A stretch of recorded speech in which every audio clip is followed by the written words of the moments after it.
Assalamualaikum warahmatullahi wabarakatuh. Perkenalkan, nama saya Lintang Pratama Diwangga, mahasiswa Teknik Sipil B2 dari Universitas Widyatama. Pada pertemuan kali ini saya akan menjelaskan terkait teknik pelaksanaan perkerasan jalan. Pertama, saya akan menjelaskan terkait perkerasan lentur atau flexible pavement. Perkerasan lentur adalah perkerasan yang umumnya menggunakan bahan campuran beraspal sebagai lapisan permukaan serta bahan berbutir sebagai lapisan di bawahnya, sehingga lapisan perkerasan tersebut mempunyai fleksibilitas kelenturan yang dapat menciptakan kenyamanan kendaraan dalam melintas di atasnya. Komponen perkerasan lentur atau flexible pavement ada 4. Untuk yang pertama itu tanah dasar, kemudian lapisan pondasi atau subbase course, kemudian ada lapis pondasi, dan yang paling atas yaitu lapis permukaan atau surface course. Nah, untuk perkerasan lentur ini memiliki kelebihan dan kekurangan. Untuk kelebihannya, yang pertama yaitu biaya awal konstruksi lebih rendah, kemudian bisa langsung berfungsi tanpa menunggu lama, kemudian perjalanan yang lebih mulus dan nyaman untuk kendaraan, lalu pelaksanaan pembangunannya tidak begitu sulit, biaya perbaikan lebih murah, kemudian yang terakhir cocok untuk konstruksi badan jalan yang belum stabil. Kemudian untuk kekurangannya ada 3. Yang pertama yaitu kurang tahan terhadap beban berat, kemudian umur relatif pendek dibandingkan perkerasan kaku, dan biaya pemeliharaan cukup tinggi karena pemeliharaan yang sering dilakukan.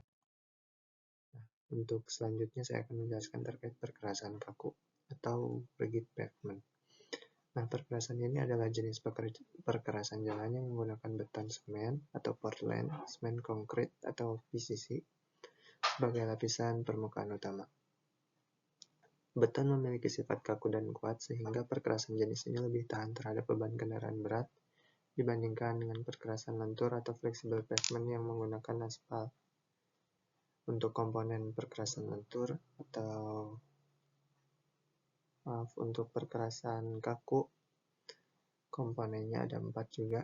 Yang pertama lapis permukaan atau concrete slab, kemudian lapis dasar atau base course, kemudian yang ketiga ada lapis pondasi, dan yang paling bawah ada lapisan tanah dasar atau subgrade. Selanjutnya, proses pembuatan jalan dengan perkerasan lentur atau aspal. Yang pertama, pekerjaan persiapan, kemudian pekerjaan tanah atau subgrade, lalu pembuatan lapis pondasi, yang keempat pekerjaan lapis permukaan atau surface course, yang kelima pekerjaan finishing dan marking, kemudian yang terakhir pembersihan dan serah terima jalan. Nah, untuk proses pembuatan jalan dengan perkerasan kaku yang pertama yaitu sama pekerjaan persiapan, kemudian pekerjaan tanah, lalu pembuatan lapisan pondasi, lalu pemasangan tulangan dan backcasting, lalu yang kelima ada penuangan beton atau concrete pouring. Untuk yang keenamnya pembuatan sambungan atau jointing work. Lalu yang ketujuh pekerjaan curing atau perawatan beton. Yang kedelapan pekerjaan finishing dan marking, dan yang 9 adalah pembersihan dan serah terima jalan. Selanjutnya ada perkerasan komposit atau composite pavement. Perkerasan ini adalah jenis perkerasan yang menggabungkan perkerasan kaku dan perkerasan lentur dalam satu sistem. Untuk komponen perkerasan komposit ini terbagi menjadi 2, dibedakan menjadi 2, ada perkerasan aspal di atas beton dan ada perkerasan beton di atas aspal. Untuk perkerasan aspal di atas beton, komponennya ada 4. Yang pertama lapisan permukaan, kemudian lapisan peralihan, lapisan dasar, dan lapisan tanah dasar. Untuk perkerasan beton di atas aspal, komponennya juga sama, ada 4. Yang pertama yaitu lapisan permukaan, kemudian lapisan peralihan atau interlayer, kemudian lapisan dasar, dan yang terakhir adalah lapisan tanah dasar. Jenis-jenis perkerasan komposit. Nah, untuk jenis-jenis perkerasan komposit ini umumnya terdapat 3. Yang pertama perkerasan aspal tipis di atas beton, thin asphalt overlay on PCC. Kemudian yang kedua ada perkerasan aspal tebal di atas beton atau thick asphalt overlay on PCC, dan yang terakhir yaitu perkerasan beton di atas aspal atau PCC overlays on AC. Untuk keunggulan perkerasan komposit ini, yang pertama yaitu menggabungkan keunggulan beton dan aspal, sehingga membuat daya tahan yang tinggi dari beton dan fleksibilitas dari aspal. Kemudian dapat mengurangi permasalahan refleksi retak, sehingga dengan adanya lapisan aspal di atas beton. Kemudian lebih ekonomis juga dibandingkan membangun perkerasan baru, dan bisa menggunakan kembali jalan lama sebagai fondasi. Kemudian lebih tahan terhadap kondisi ekstrim, karena kombinasi material membuat perkerasan lebih stabil terhadap perubahan suhu dan beban. Dan yang terakhir, mengurangi kebisingan dan meningkatkan kenyamanan berkendara dengan adanya lapisan aspal di atas beton.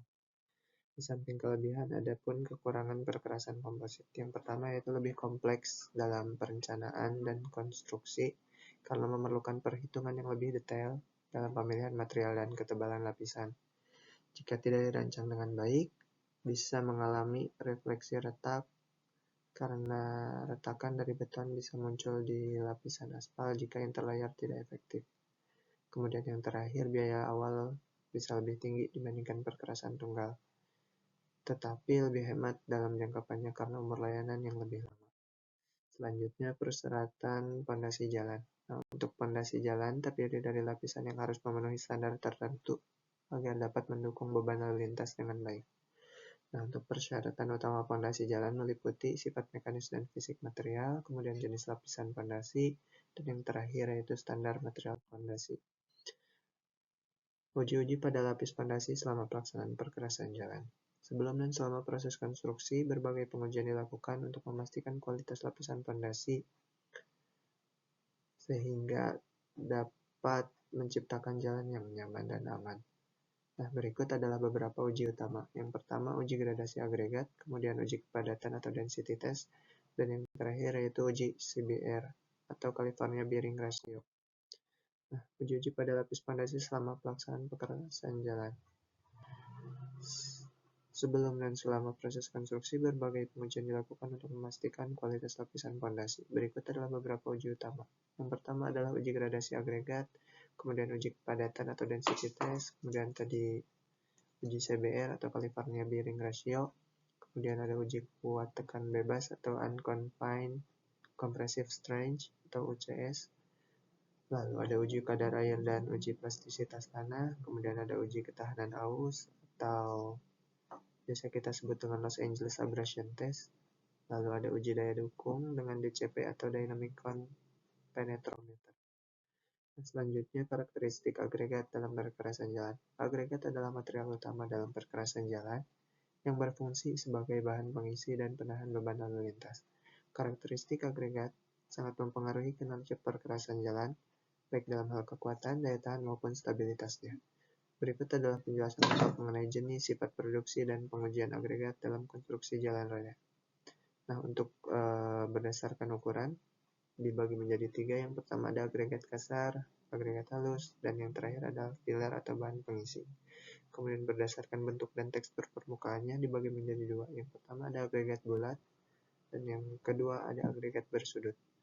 Yang selanjutnya berdasarkan sumbernya dibagi juga menjadi 2. Yang pertama agregat alam dan agregat buatan. Lalu untuk sifat agregat dalam perkerasan jalan dibagi menjadi 2 juga. Yang pertama ada sifat fisik, contohnya kekerasan, kepadatan, dan porositas, tekstur permukaan, dan bentuk butiran. Selanjutnya ada sifat mekanik, contohnya ketahanan terhadap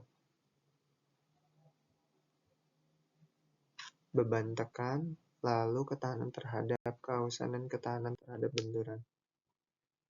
Nah, selain sifat fisik dan mekanik, ada pun sifat kimia. Sifat kimia ini contohnya tahan terhadap reaksi alkali silika atau ASR dan ketahanan terhadap cuaca dan air. Proses produksi agregat. Nah, agregat ini diperoleh dari tambang batuan atau sungai dan melalui beberapa tahap. Yang pertama penambangan, kemudian pemecahan batu, lalu penyaringan atau screening, kemudian pencucian, dan yang terakhir adalah pengangkutan. Kemudian setelah agregat selesai diproduksi, akan dilakukan pengujian agregat. Yang pertama ada uji sifat fisik, kemudian uji analisis saringan atau sieve analysis, lalu ada uji berat jenis dan penyerapan air, kemudian uji sifat mekanik, kemudian aggregate crossing value atau ACV, kemudian ada aggregate impact value atau AIV, dan yang terakhir uji sifat kimia. Nah, untuk contoh penggunaan agregat dalam perkerasan jalan, ada 3 komponen dalam perkerasan jalan, yaitu lapisan pondasi bawah, lapisan pondasi atas, lapisan aspal beton atau hot mix aspal HMA. Dan jenis-jenis aspal. Aspal dapat diklasifikasikan berdasarkan sumber dan proses pembuatannya. Yang pertama berdasarkan sumbernya ada aspal alam, aspal minyak, yang biasanya kita sebut juga dengan aspal buatan atau aspal refinery. Lalu berdasarkan bentuk dan konsistensi. Yang pertama aspal keras, aspal cair atau cutback aspal, dan yang terakhir aspal emulsi. Nah, karakteristik aspal. Aspal memiliki beberapa sifat utama yang menentukan kualitasnya. Daya rekat. Yang pertama ada kekentalan atau viscosity. Nah, dengan mengukur resistansi aspal terhadap aliran. Kemudian untuk daya rekat, adhesion, yaitu kemampuan menempel pada agregat. Lalu elastisitas, yaitu kemampuan aspal meregang tanpa putus. Lalu titik lembek, yaitu suhu di mana aspal mulai melunak.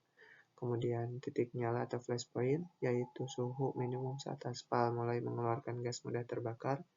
Lalu stabilitas termal, yaitu ketahanan terhadap perubahan suhu tinggi. Dan yang terakhir ketahanan terhadap air, yaitu kemampuan mempertahankan daya rekat meski terkena air. Untuk pengujian sifat fisik aspal, beberapa pengujian dilakukan untuk menentukan kualitas aspal.